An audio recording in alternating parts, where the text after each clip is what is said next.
you guys? Welcome back to the channel. I am back today for a video with my lock followers. I am going to be making sure that I put out some content for those who continue to follow me for my locks. So I know you guys saw the title today, and this video basically is for those new lockers or people that are thinking about it. I know for me, I took about a year. I thought about getting locks for about a year before I actually got locks. So I know there's people in that position where they're considering it. I actually talk to people all the time who say, I'm thinking about getting locks. And so this video is for those people, or someone that has maybe been locked for a year or less. So I want to talk to you guys. But any of my lock followers that are over a year, this might be helpful to you or something that you could use, or think about, even if you didn't know or if you've had questions. So today we're going to talk about myths about locks. We're going to talk about myths about locks because there's so many of them out there, guys, and you don't really learn sometimes until you have trial and error, unless you have somebody that is telling you these things. But I'm giving you information that I learned over my 5-year journey of being locked. So we're going to jump into the video. Hello everybody, I hope this video is going to be helpful for you today. As I stated, it's for my new lockers. I'm going to give you a few myths about locks because I want you guys to understand, or people that's thinking about it. I don't want you to be confused and decide based on stuff that you hear out there in the streets that's just not true, because there's a lot of things out in those streets that are not true. One of the number one things I think that a lot of people get confused about locks is that locks are dirty. That is something that I think is crazy. I've actually had people walk up to me and ask me, do I wash my hair? And I always do this when I be like, excuse me, and I'm just like looking at you like, what? Do I wash my hair? Do you wash your hair? Does it matter what style of hair you have to wash your hair? That's the thing. Here's the thing that's so funny to me. Your hair could be dirty whether it's locked or unlocked. Whether you have a perm, whether you have a weave, whatever. Your hair can be dirty. So why do you feel that just because someone has decided to lock up their hair or dreadlock their hair, whatever you want to call it, that means the hair has to be dirty? As in any type of hair, your hair can be dirty. But as a rule of thumb, no, locks are not dirty. It's not dirty just because they're locks. It's dirty if you don't take care of your hair. It's dirty if you don't wash your hair. But no, the answer to that is no. That is definitely a big myth. Another myth that I want to just destroy here is that locks are maintenance free. No, ma'am. I don't care if you consider yourself to be a free former. You're gonna have to perform some type of lock maintenance. Washing your hair in itself is maintenance because you want your hair to be clean. So when you washing your hair, conditioning your hair, that is maintenance. If you do any type of style, whether you're pulling them up like this is a style. If they're just not hanging loose, if you're putting them up, that is the style. If you decide to braid them up so that they can have some type of curl pattern, that's a style. So locks are not maintenance free. I believe locks can be a little easier when it comes to maintenance, because you can do things like go swimming and not worry about, come up out of the water and not worry about your style being destroyed.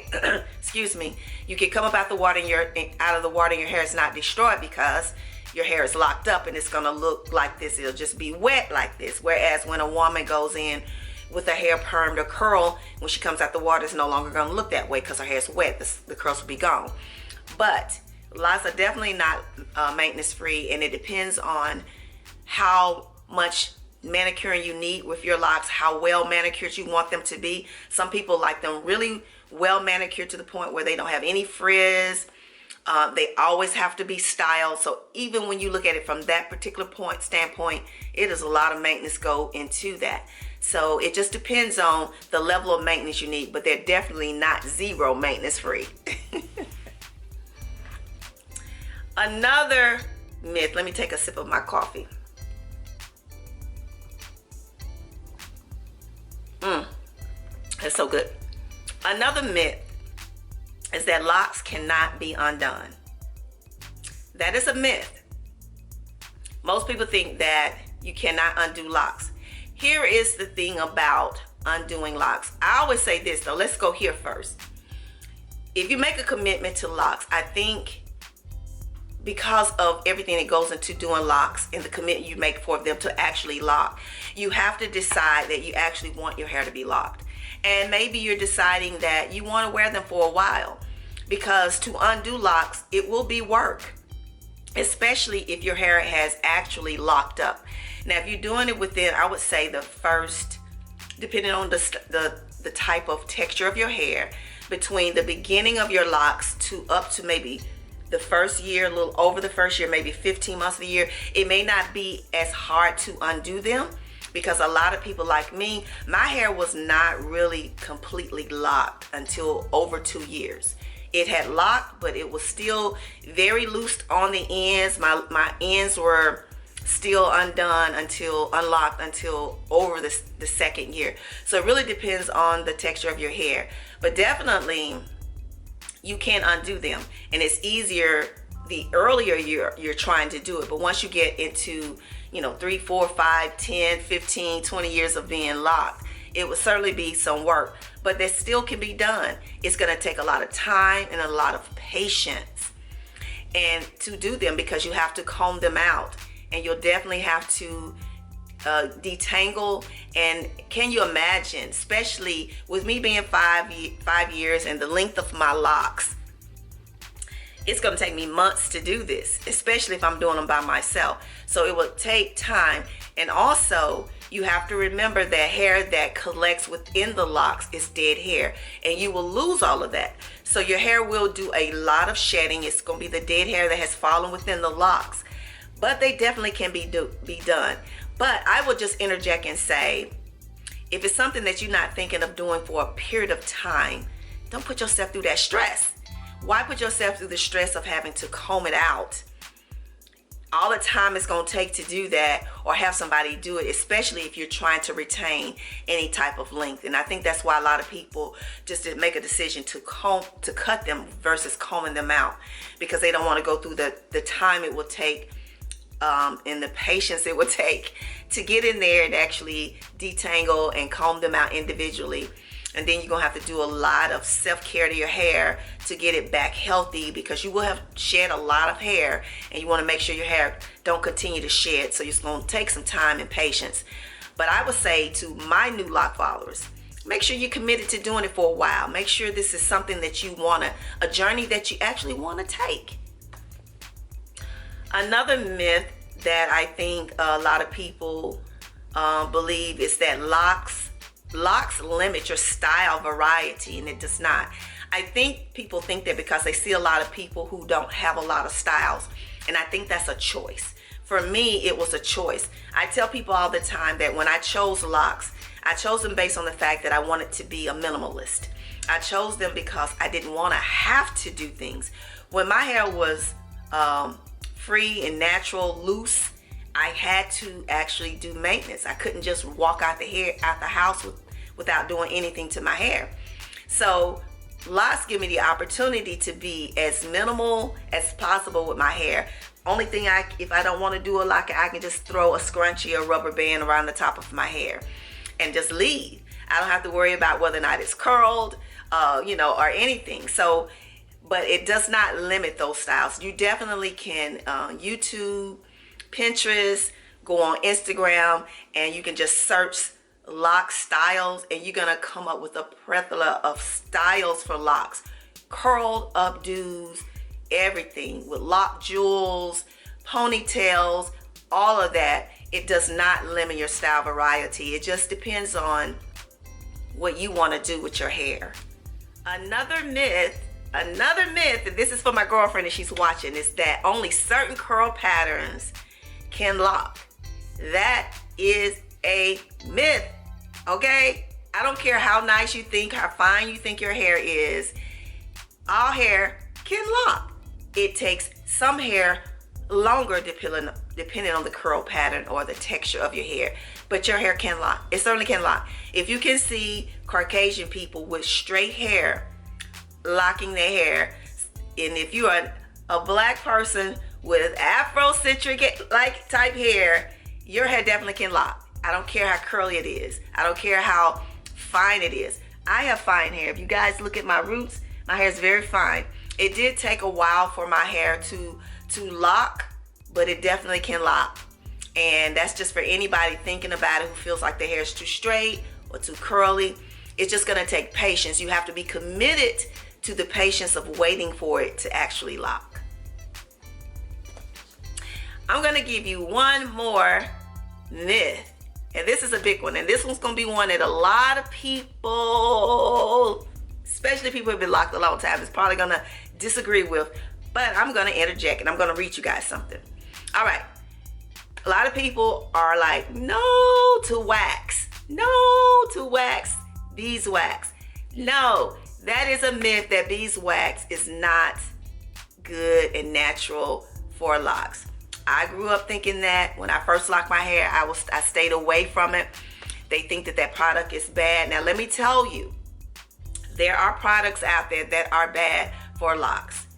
But beeswax is a natural ingredient that you can use on your locks. Now, I'm going to read to you guys what's in beeswax, the authentic beeswax. I'm not talking about petroleum jelly. That is absolute no. Petroleum jelly is actually used in machinery. So you think about that. You don't need that in your hair. So you're going to always want to read labels when you're buying products for your hair. Now let me tell you what's in the original beeswax, and that is why you can use it. Beeswax is a unique substance that is produced by honey bees. Okay? Now this is what's in Jamaican beeswax. It is enriched with castor oil, sweet almond oil, hemp seed extract, tea tree oil, shea lime, and mango butters. This produces a really silky and vibrant hair. It also helps prevent itching, and it controls scalp dryness.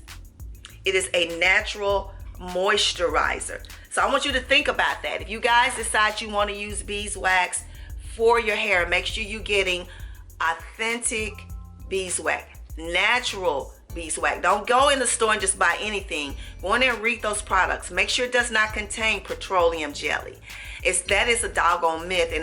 And when I first locked my hair, I was thinking, oh my God, they said I couldn't use it. And I had people telling me, girl, you can use beeswax. Just make sure it's natural beeswax. It is okay for your hair. It is a natural ingredients. It's come from honeybees. It is not harmful to your hair. It actually gives so many beneficial properties to your hair. Now, if there's anybody watching this video want to drop some comment of some other myths they've heard, please drop them below for these new lock followers, or these new people that are coming into locks or thinking about getting locks. We don't want to, prevent anybody from doing something based on myths out here in the world. We got to just dispel that myth. We got to dispel it. Locks are actually beautiful. It is definitely a choice. It's not for everybody. It definitely is not for everybody. Everybody's not going to want to do this. And I have people ask me all the time, when are you going to change your hair back? I don't know. I may never change it back, or then I might. But when I got locks because it was a journey I wanted to take. And I had a goal in mind. I wanted waist length locks. And I definitely want to see that all the way through. Not just in the back, but in the front. Even though they're not quite there in the front yet. But they're getting there. They're definitely getting there. So you have to decide why you're getting locks, what your purpose is for getting them. Sometimes it's spiritual, sometimes it's just the style itself. Don't let anybody confuse you or dispel your decision for what you're getting locks for. And I think that's most important. Do what you want to do. In this climate, this environment of where we're going and embracing our natural hair, I love it. And I love the fact that there is now laws protecting us so that we're able to wear our hair in the way that we choose to wear them. So thank you all for watching this video. Hope it's helpful to those that are new to locks or thinking about getting locks. If you have any additional questions, please drop them below. And I also would like for you to give me a thumbs up if you enjoyed this video. Also, if you're new to the channel, please make sure you subscribe. All my returning subscribers, thank you for your support. Please give me a thumbs up. Turn on the notifications so you will know when I upload another video about locks. It might be helpful to you. And I thank you for watching. Remember always, I love you. Peace. Have a great day. Bye.